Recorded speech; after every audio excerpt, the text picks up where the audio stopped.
અમૃતની ધારા વહે, તેની વાણીમાં અમૃતની ધારા વહે. વાત વાતોમાં શીખો ના શબ્દો, વાત વાતોમાં શીખો ના શબ્દો કહે. જાણ બહેસ કોઈ દિવ્ય પ્રવાહ અવધૂત બેઠો બેઠો નારેશ્વર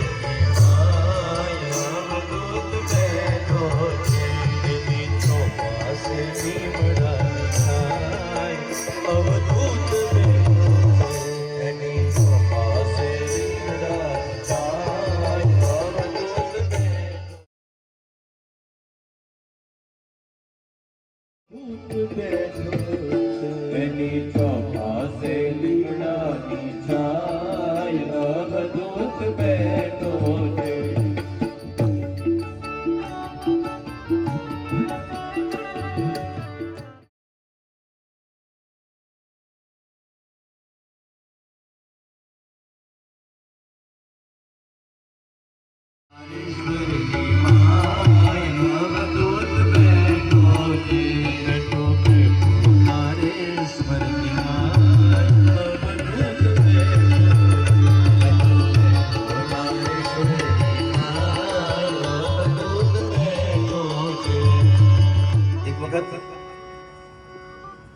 બાપજીનો ફોર્મ મુકામ અને બાપજી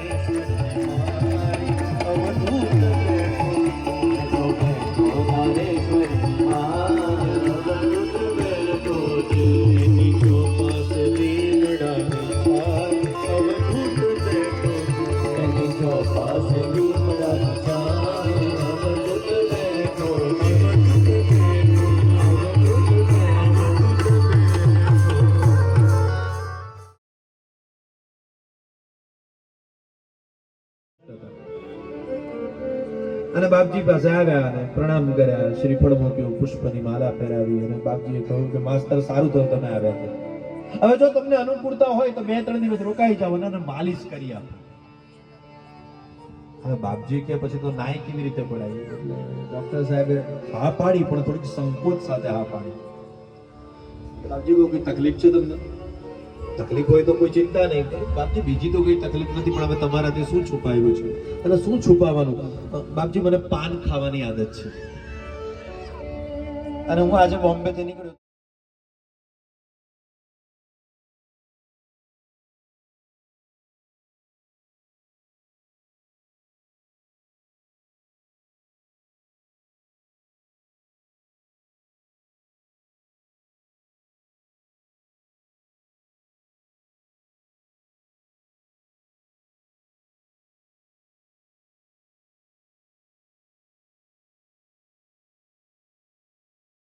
પાન ખાઈને બાપજીની માલિશ કરે. બને છે એવું કે પછી 4-5 દિવસ રહ્યા પછી ડોક્ટર સાહેબે કહ્યું બાપજી હવે આપ આજ્ઞા આપો તો હવે હું પાછો મુંબઈ જઉં, ઘરે જાઉં.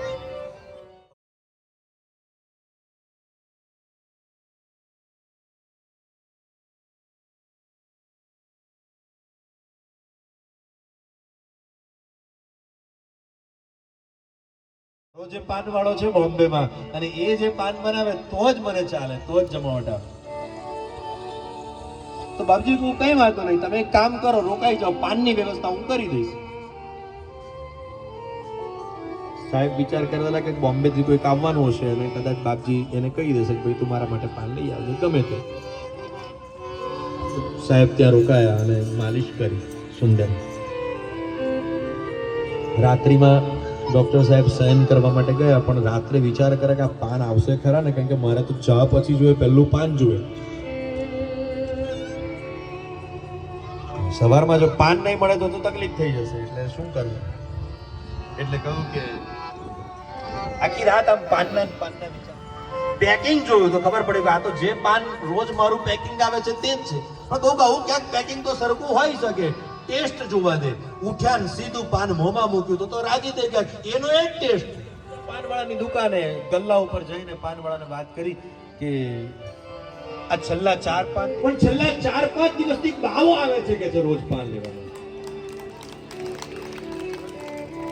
એક બાવો આવે છે અને પાન લઈ જાય છે, અને મેં એવું કહ્યું કે પૈસા હું ચૂકવી દે. તારે કહું ના ના, ડોક્ટર તો અમારા મહેમાન કહેવાય, એટલે અમારે પૈસા એમની પાસેથી લેવાય નહીં, તમે હું આપું છું તે લઈ. જો બાપજીએ આમ તો પૈસાને સ્પર્શ નતા કરતા, પણ કેટલાક અપવાદ સ્થાન એવા હતા કે જ્યાં બાપજીએ પૈસાને સ્પર્શ કર્યો છે. મણિશંકર શાસ્ત્રીજીને જ્યારે દક્ષિણા આપવાની હતી ત્યારે પણ બાપજીએ સામેથી કહ્યું કે મોદી કવર મને આપો. શાસ્ત્રીજીને આજે હું કવર મારા હાથથી આપીશ. ત્યારે પણ પોતાનો નિયમ તોડે. અહીંયા પણ આવી ઘટના ઘટી. કહું કે પાનના રૂપિયા પણ ચૂકવાઈ ગયા. એટલે કહ્યું કે પણ કયો બાબો હતો, કેવો બાબો હતો?